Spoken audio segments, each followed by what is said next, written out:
Hey there, I want to talk to you about something that's really important, and probably more important now than ever before. It's about fentanyl, the fentanyl crisis. Now, why do I care about this? Well, let me share with you really quick that I spent the last 30 plus years treating substance use disorders, addiction, and mental health problems. I've been a clinician, a therapist. I was a director at several nonprofit community-based organizations and the director of a program in one of the state's largest health and hospital systems. I'm an educator in addiction medicine and behavioral health. I taught at Stanford School of Medicine, UC Berkeley Extension Program, San Jose State School of Social Work, and most recently at the illustrious Cabrillo College right here in Aptos, California. And I've been doing all kinds of things related to helping people improve the quality of their life and to have fun, but to be really careful and discerning, to make informed decisions, because people can do that, believe it or not. So I wanted to share with you this thing about fentanyl so you can make informed decisions about your life. Now, there's not much we can do or the officials can do to stop the fentanyl crisis, but there's a lot of things that you can do to make sure you're safe and those you associate with are safe as well. So let's go. Fentanyl, one of the main take-homes here, is contaminating virtually all of the illicit drug supply. And anybody, whether they're an addict, a recreational user, or occasional user once or twice a year, everybody is at risk of being exposed to fentanyl. And one of my favorite medical scientists is the physician Marty Makary from the Johns Hopkins School of Medicine. He recently said that currently we see that fentanyl is virtually in every drug. It's in marijuana, so when people smoke pot thinking that it's safe, it can be laced with fentanyl. It's in methamphetamine. It's in everything. There's virtually no safe drug anymore. We're in a completely different era where drug use is involved. So people should know that there's no way to avoid the fentanyl crisis with their own level of use, whether they're an addict, a recreational user, or a once in a while, unless they avoid drug use altogether. It's now at an endemic level. So more youth have died of drug use than of COVID in the last 2 years. Wow. And more impactful is that the number one cause of death of Americans between the ages of 18 and 45 is due to fentanyl fatal poisoning. So it's a little urgent, I'd say. So let's talk about what is fentanyl. It's a potent synthetic opioid. Synthetic means it's human-made in a lab and not plant-based. It's way stronger than heroin and even more stronger than morphine. So why was fentanyl originally medically developed? Well, first of all, think of that there's two types of fentanyl, pharmaceutical fentanyl and illegal fentanyl. Pharmaceutical fentanyl is prescribed by doctors to treat severe pain, especially after surgery, and also for advanced stage cancer. But most cases of fentanyl-related overdose deaths are linked to illegally made fentanyl that's distributed through the drug markets, including social media and the internet. And why is fentanyl being used in the illicit recreational drug use market? Well, it's cheap to make and generally pretty darn easy to produce. It's made and distributed throughout the United States, largely from the drug cartels. And no community is unaffected or immune from fentanyl's impact. It's the primary driver of overdose deaths in the United States. And overdose deaths are usually unintentional, unless the person's suicidal, but usually overdose deaths are accidental. It's the accidental ingestion of too large of a dose of a drug. Overdose deaths involving opioids really increased to about 38% from 2020 to 2021, and increases in fentanyl-related deaths increased by 56% in that same time period. Wow. You see the chart below from the Center for Disease Control outlining that. So people might take fentanyl knowingly, but the far majority of people will ingest fentanyl without their even knowing about it. This is because fentanyl is increasingly contaminating the street drug supplies, an inexpensive and powerful additive to many other substances. And in liquid form, fentanyl can be found in nasal sprays, eye drops, and dropped onto paper or small candies like gummies. Drugs can contain deadly levels of fentanyl, but you wouldn't be able to see it, taste it, or even smell it. And according to the experts in the DEA, it's really impossible to tell if drugs have been laced with fentanyl by sight, touch, smell, or taste. Fentanyl is tasteless, odorless, and often even too small to see. In fact, an amount the size of just 3 grains of salt can cause a fatal overdose. So dispel the myth, if nothing else, of a safe source of obtaining drugs. Substances, you got to know, are laced with fentanyl way before they reach friends, dealers, and friends of friends that young people trust to supply them. Watch this. You've heard about pills killing young people, right? A teenager takes what they thought was a prescription pill and never wakes up. We're not talking about a drug overdose, accidental or otherwise. We're talking about being fatally poisoned by a single pill, one that looks like a legit Xanax or Percocet or Oxycontin. Except these pills aren't legit. They're counterfeit, fake. They can kill you within minutes. And it's happening all around you.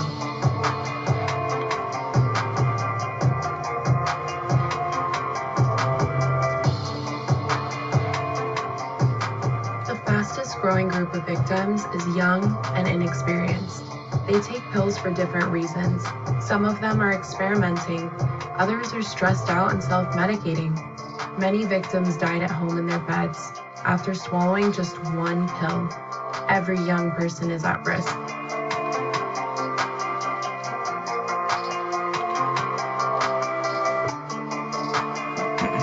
So what's going on? We live in a quick fix, pill popping culture, and we've been taught to trust prescription pills. In some cases, these medications are necessary, but they can also cause addiction. That's why we're in the midst of an opioid epidemic. So many people in the US became addicted to opioids that drug dealers started making fake pills to meet demand. The active ingredient of choice for these counterfeit pills? Fentanyl, a powerful synthetic opioid that's so potent it has to be highly regulated. There's no standard amount of fentanyl in these illegally made pills. They're not prescription medications. They're just thrown together in people's basements and garages with other cheap ingredients like filler powder and pressed into pill form. The dosage is never even. That's why they're so deadly.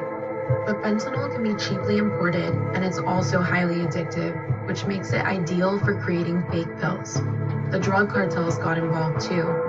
They started to produce these counterfeit prescription pills containing fentanyl, known as fentapills, on a massive scale, flooding the US with millions of fakes dressed up to look like the real thing. You can't tell them apart.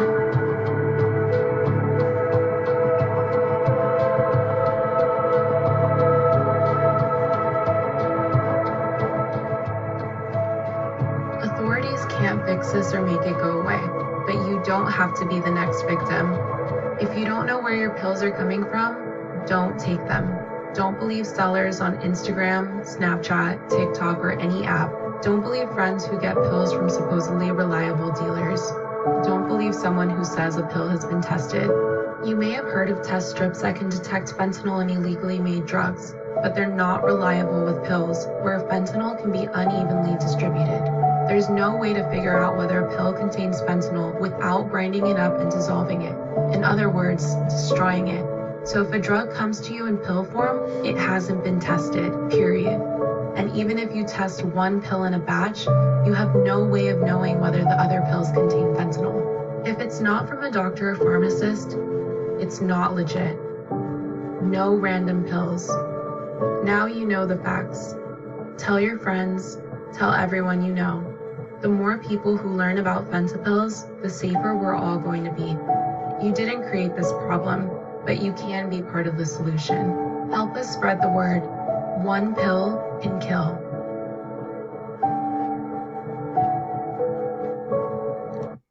excellent video. I wanted you to see it.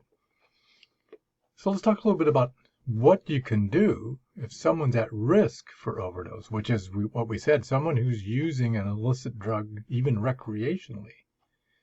Because in nearly 40% of drug overdoses, any drug, someone else was present there, usually. Having the medicine called naloxone allows that someone else to help a fatal overdose and save a life. So if you or someone you know is at risk for overdose, you might want to consider becoming what we call a naloxone carrier. So, number one, how to stop an overdose. Call 911, first of all. How would I know what an opioid overdose looks like? Well, it might be an opioid overdose if someone won't wake up, they're sleepy, they don't respond, they're limp like they're sleeping, they make gurgling noises when they breathe in and out, they look blue or ashen, and their lips are blue, and the tips of their fingernails are blue, and they feel cold and clammy to the touch. If that's the case, call 911, because when you call 911, you and the person who is overdosing will not get in trouble for use or possession. Remember, if you didn't get it from the pharmacy or the store, it could contain fentanyl. So protect your friends and families with life-saving naloxone. Carry naloxone. Consider that. Watch this.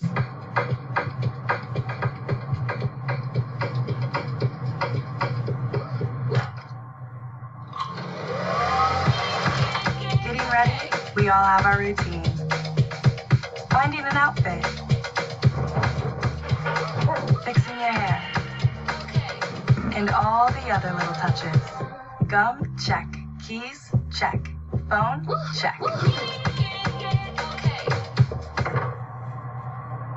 But of all the things you remember to bring with you, naloxone could be the most important. It can reverse an opioid overdose. You can get it without a prescription in most states, and it's really easy to use. If you or someone you know is at risk for opioid overdose, naloxone could save their life. Keep it on you and at home. For more information about naloxone, visit cdc.gov/stop-overdose. Very informative video. So how can you get it? Well, most counties have what we call a Department of Behavioral Health. So contact your county's Department of Behavioral Health if you're interested in becoming a naloxone carrier, and ask where you can get the free naloxone overdose reversal kits and the training. Your anonymity will be protected because carrying Narcan is really a public health service. It's to help prevent accidental fatal opioid overdoses, including other drugs that have been laced with fentanyl. And note that persons 12 years of age in California or older can get these critical life-saving supplies and the easy-to-learn trainings. So 5 things you can do right now to affect the fentanyl crisis. 1, be aware. Learn about the issue like what we've been talking about in this video. Never take a pill that's not prescribed to you by your doctor. It's just simply a different world now than ever before when it comes to drug use. 3, know the signs of an opioid overdose, as we talked about, whether a person may have used something other than an opioid like pot, methamphetamine, pills. Fentanyl poisoning will look like an opioid overdose because it is. 4, protect your family and friends. Consider becoming a naloxone carrier. And 5, spread the word about the importance of preventing fentanyl-related poisonings. This is really more important now than ever before. For more information, contact these safe and credible websites. And thank you for listening.